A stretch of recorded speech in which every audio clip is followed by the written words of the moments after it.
You know, if you were to walk into a house where the homeowners are just standing in the living room screaming at each other over who actually owns the deed, Right. but then simultaneously in the background, plumbers are quietly updating the pipes and carpenters are framing out this brand new addition, you would probably be incredibly confused. Oh, absolutely. You'd look at the screaming match and think, well, the house is falling apart, but then you'd look at the construction crew and think, wow, they're actually getting a lot done. Yeah, it's a total split reality. Right. And that bizarre dual reality is exactly what it feels like when you look at the United States Congress right now. So welcome to this deep dive for Congress in context. And our mission today is to basically cut through that exact confusion. We're taking the we're talking 300 plus pages of the congressional record and bill summaries from Thursday, June 18th, 2026, and distilling them down. Which is quite the task. It is. But we are looking for the crucial insights, the mechanisms and the high-stakes decisions that are actually shaping the reality you live in every day. Exactly. And we are framing this deep dive around a central theme, which is action versus gridlock. Because the crazy thing is, both of those things are happening at the exact same time.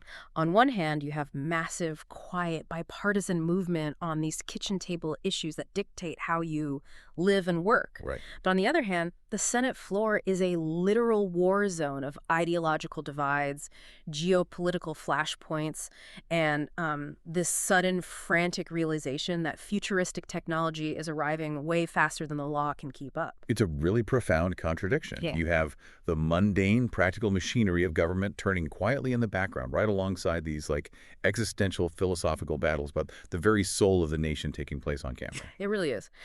Before we jump right into the legislative meat of this, though, just a quick housekeeping note, we want to warmly remind you that this deep dive is a completely independent, ad-free project. Yeah, completely independent. We don't have corporate sponsors dictating what we cover or how we cover it.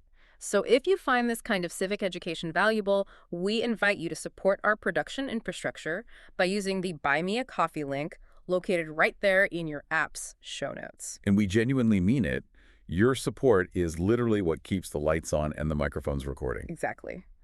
So let's get right into the legislative highlights, starting with what has to be, I think, the most surprising development of the week, which is the housing push. Oh, absolutely. Okay, we have to unpack this immediately because the numbers just don't make sense to me. The Senate saw major movement on H.R. 66644, which is the 21st Century Road to Housing Act. Right. And there was an 84-8 vote to invoke cloture on this bill. And, for those tracking the process, invoking cloture breaks a filibuster and puts the bill on a glide path to a final vote. Correct. But wait a second.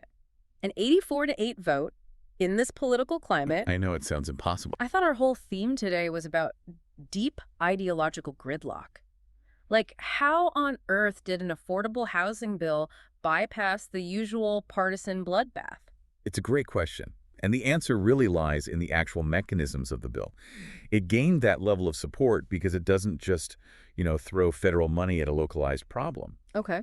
It fundamentally alters the regulatory bottlenecks. Because the core issue with housing supply in this country isn't just a lack of funding, it's a lack of permission to build. So Yeah. this bill attacks that by establishing state and local zoning frameworks. It creates massive financial incentives. We're talking huge federal block grants that are directly tied to local municipalities agreeing to streamline their environmental reviews. Which are notoriously slow and expensive, right? Oh, incredibly slow. So it's essentially the federal government using its wallet to force local town councils to stop blocking construction. Exactly. It targets very specific local roadblocks. For example, it directly addresses things like parking minimums. Yeah, those are the laws that require developers to build a certain number of parking spots per apartment, which just drives up the cost of the building enormously. That makes total sense. Right. So by setting affordable housing targets, prioritizing extremely low, and moderate income residents, and offering federal funds only if these local restrictions are lifted, Congress is essentially trying to bypass local NIMBYism. The not in my backyard mindset. Exactly. So they aren't just saying build more houses. They're saying we will pay you to change the laws that make building houses illegal. Precisely. And it wasn't just housing where we saw this kind of systemic nuts and bolts legislating. We also saw the passage of S-2585, the MAP for Broadband Funding Act. Yeah, this is another really crucial piece of infrastructure legislation. It forces the FCC and the NTIA, that's the National Telecommunications and Information Administration, to completely modernize their broadband funding maps. Which, I mean, sounds incredibly boring until you realize how broken the old system was. Right. It's like trying to send a fleet of ambulances to a massive emergency using a map drawn in 1995.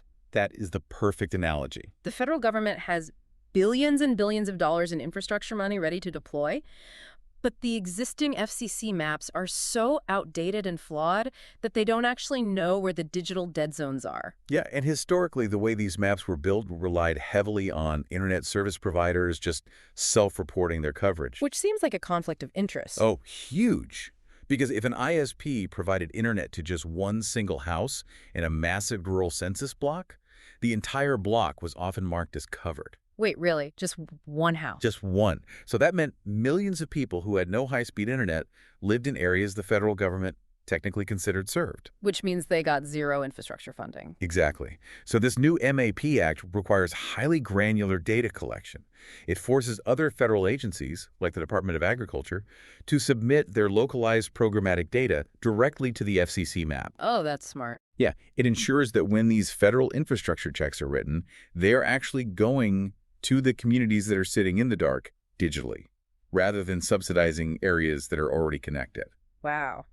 Okay, so we have the federal government updating the zoning codes to build new houses and updating the maps to wire those houses with internet. Which brings us to a third piece of legislation that passed the Senate, S 4828, the Declaration of Independence Reaffirmation Act of 2026. Yes.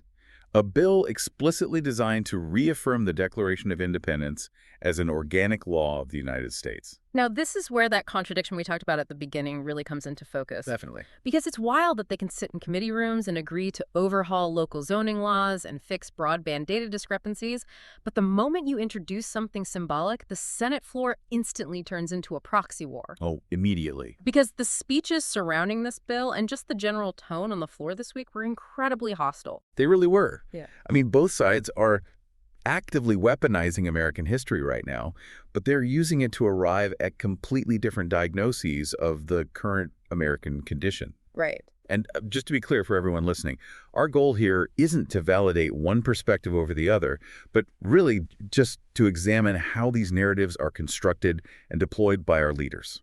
Absolutely.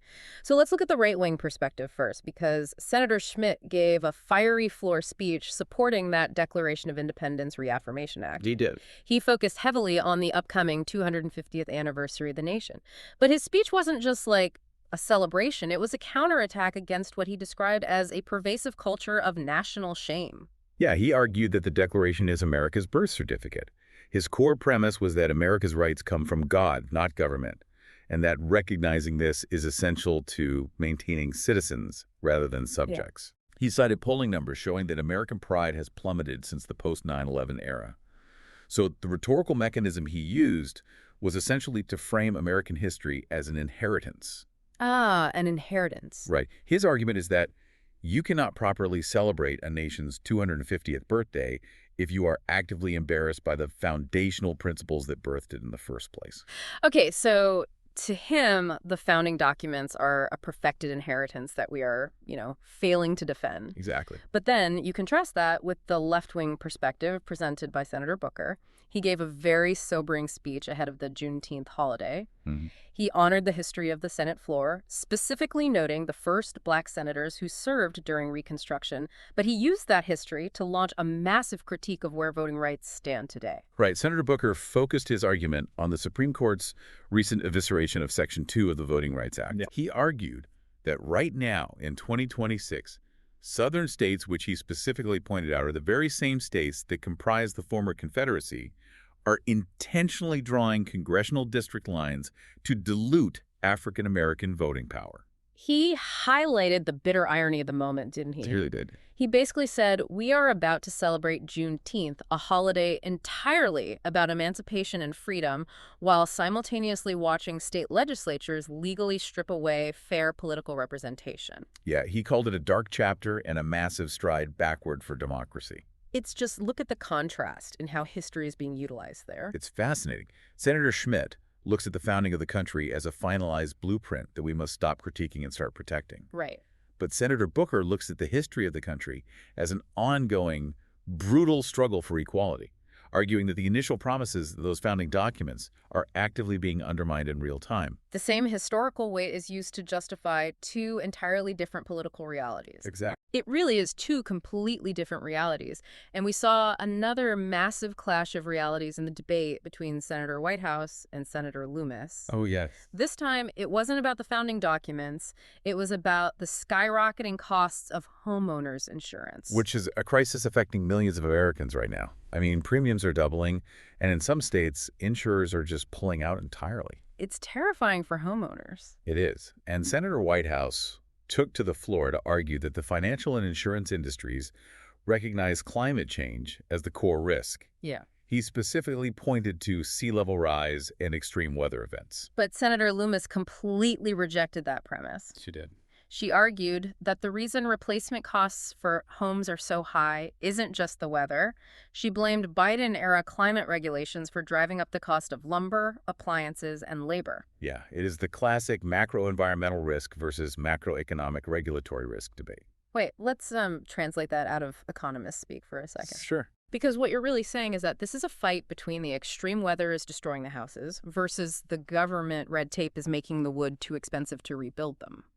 Right. Yeah. There's exactly it. Senator Whitehouse is pointing out that insurance companies have a fiduciary duty to rely on predictive models. Right. If their 30-year flood projection models show a coastal area is going to be underwater, they have to raise premiums. Right. The math requires it. Right. They don't have a choice. But Senator Loomis is looking at the supply chain. She is arguing that when a storm does hit, the cost to replace a standard 2x4 piece of lumber or a refrigerator is artificially inflated because of heavy-handed EPA regulations on manufacturing and transport. Wow. So you have this massive tangible problem. Yeah. People can't afford to insure their homes, but Congress can't act on it because they fundamentally disagree on whether the root cause is the changing climate or the law is meant to fight the changing climate. It's gridlock at its finest. But amidst all of this intense structural clashing, there was actually one brief moment of absolute, unquestioned unity in the chamber. There was, actually. S-Ray 776. Yeah. This was a unanimously agreed-upon resolution honoring the late NASCAR driver Kyle Thomas Busch, who passed away in May of 2026. A legend. Truly. The resolution honored his legacy, his famous rowdy persona, and noted his staggering record of 234 victories across NASCAR's 3 national series. Wow. It was a rare, quiet moment where the entire chamber agreed without a single word of debate. A brief pause in the chaos. Very brief. Because that pause did not last long. We have to talk about foreign policy. The Senate was heavily debating a new 60-day Memorandum of Understanding, or MOU, with Iran. Yeah. And the immediate result of this MOU was the reopening of the Strait of Hormuz to global commerce. Right. And to understand the stakes here, you really have to understand the geography. Okay, lay it out for us. The Strait of Hormuz is one of the most critical maritime choke points in the world. Roughly 20% of the world's global oil consumption passes through that narrow waterway. 20%? Yeah, along with massive amounts of natural gas and fertilizer. When that strait is closed or threatened, global markets just panic. So the fact that it is reopened is a massive economic relief valve globally. Right. And Senator Kennedy took to the floor to urge his colleagues to support this. His message was basically, give peace a chance. He argued that we need to trust the president for this 60-day window because the practical reality is that ships are moving again. Energy and food supplies are flowing. Yeah. He even threw in a sharp jab at the New York Times. Oh, he did. He accused the paper of intense bias for criticizing an agreement that he believes genuinely de-escalates a global crisis. But the pushback on this MOU was fierce, particularly from Senator Kaine. His anger stems from the bloody cost of how we arrived at this moment. It was a heavy speech. Very. He highlighted the tragic loss of 14 American service members during the recent hostilities leading up to this MOU. He specifically named Robert Marzan, a senior warrant officer from Virginia who was very close to retirement. Awful. And Kaine's argument wasn't just about the current 60-day deal, it was about the entire timeline, right? Exactly. He argued that former President Trump abandoned the original forever deal with Iran, the JCPOA, without the support of our international allies. Right. According to Kaine, that abandonment led directly to a foolish, illegal war of attrition. But he also hammered the specifics of this new 60-day MOU. Right. He criticized it for lacking any kind of formal dispute resolution mechanism. Which is a critical technical point. What Kane is asking is, what happens on day 61? Yeah, what if they just break it? Right. If Iran violates the terms of this temporary MOU, there is no international tribunal or legal framework outlined to resolve it. He essentially argued that the United States gave up massive leverage just to get a temporary pause.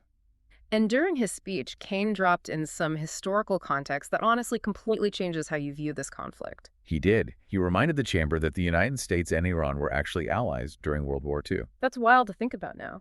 It is. At that time, the Iranian people viewed the U.S. highly favorably because America helped guarantee Iran's independent sovereignty against other global powers who wanted to carve it up. Wow. It is a sobering reminder of how drastically geopolitical landscapes shift. Nations that were once allies, standing shoulder to shoulder, are now locked in a deadly cycle of conflict over a maritime choke point. Which naturally brings us to how you, the listener, and the broader public view all of these high-stakes debates, whether it's housing, voting rights, or war in the Middle East. How does the public view the 100 people having these debates? Well, the numbers are brutal. Senator Young gave a speech that laid it bare. He noted that currently, 80% of Americans disapprove of the job Congress is doing. 80%. 80%. Yeah. And more specifically, 86% of the public supports a complete congressional stock trading ban. Makes sense. He argued that the American people simply do not trust their leaders to act in the public interest, and that banning members of Congress from trading individual stocks would be a baseline gesture of integrity. And that lack of trust seems to be triggering a wave of accountability bills. Oh, a huge wave. For example, S-2973 was introduced this week. This is a bill that would impose a daily tax on members of Congress during government shutdowns or lapses in appropriations. Yeah. Literally, if you fail to pass a budget and the government closes, your congressional pay gets taxed for every single day the doors are shut. It's aggressive. It is. But I have to ask you, we see these stock trading bans and salary docking bills introduced all the time.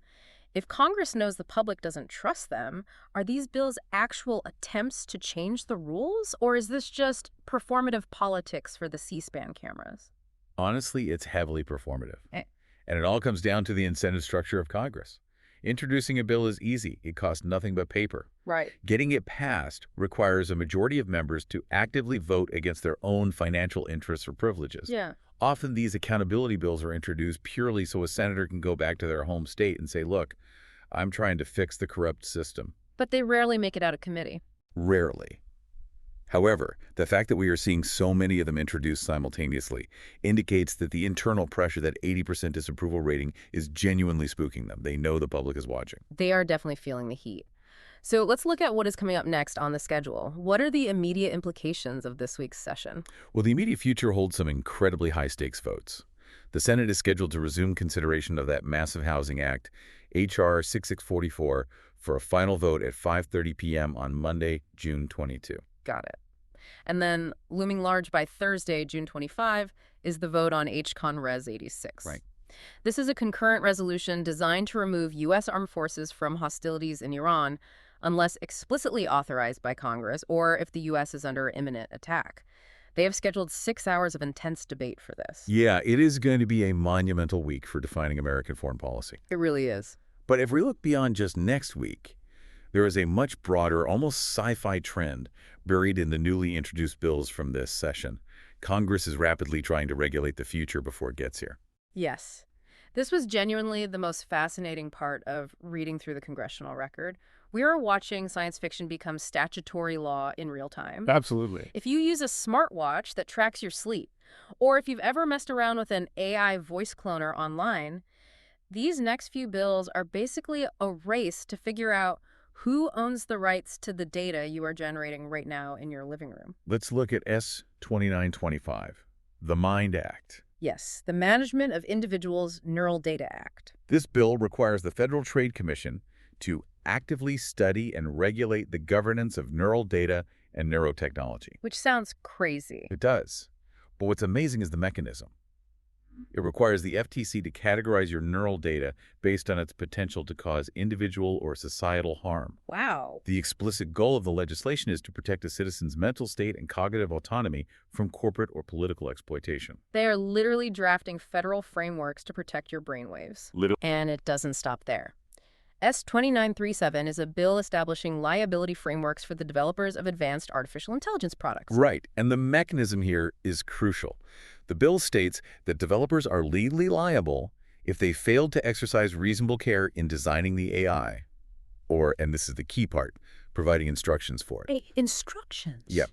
It means if a company built a powerful AI and fails to put adequate safety guardrails on how it can be prompted or instructed, that company can be sued for the damage the AI causes. That is massive. Yeah. And then there is S-4591.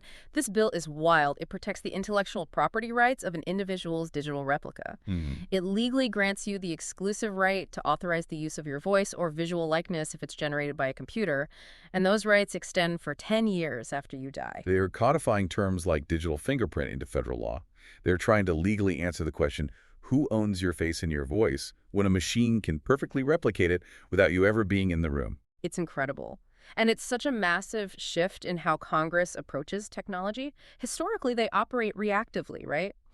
They wait for a technology to mature, watch it cause immense societal damage. I mean, think about social media and data privacy, and then they try to clumsily regulate it a decade too late. Yeah, it's always playing catch-up. But with neurotechnology and generative AI, we are seeing a rare attempt to be proactive. They are trying to lay down liability frameworks and define digital property rights before this technology completely rewrites society. It's a race against the clock, and it really shows that beneath all the partisan shouting, there is a very real awareness that the technological foundation of the country is shifting underneath their feet. Which brings us to the end of today's deep dive. We've covered everything from local zoning laws to global choke points to the legal rights of your digital ghost. We really have. We want to express our deepest gratitude to you for joining us and navigating the complexities of the congressional record with us. Yes, thank you for being here. And as a quick reminder, to keep this civic education resource sustainable and completely ad-free, you can support our production via the Buy Me a Coffee link right there in the episode description. But beyond supporting the show, we really want you to take civic action. You don't have to take our word for any of this. You can go to congress.gov right now and read the exact text of the bills we unpacked today. Absolutely. Look up the mechanisms in the MIND Act. Read how the Housing Act targets local zoning. And we highly encourage you to contact your local representatives. Let your voice be heard on the upcoming June 22 housing vote or that incredibly important June 25 Iran War Powers Resolution. Because participating in democracy goes far beyond just showing up at a ballot box every 2 or 4 years. It includes tracking these committee actions, reading the actual legislation, and staying informed through deep dives like this one. Absolutely. The foundation of the House only stays strong if we all roll up our sleeves and help maintain it. And that leaves us with one final lingering thought for you to chew on this week. What's that? Well, we just explored how Congress is rushing to introduce bills to protect our brainwaves, our digital voices, and our artificial likenesses from corporate exploitation. As this technology rapidly blurs the line between human and machine, we have to ask, are we nearing a future where our very thoughts require a legislative safe harbor to remain our own? Wow. We started this deep dive talking about a house under construction. It seems the ultimate smart house of the future might be one where even the private blueprint inside your mind needs federal protection just to stay yours. Think about that. We'll see you next time.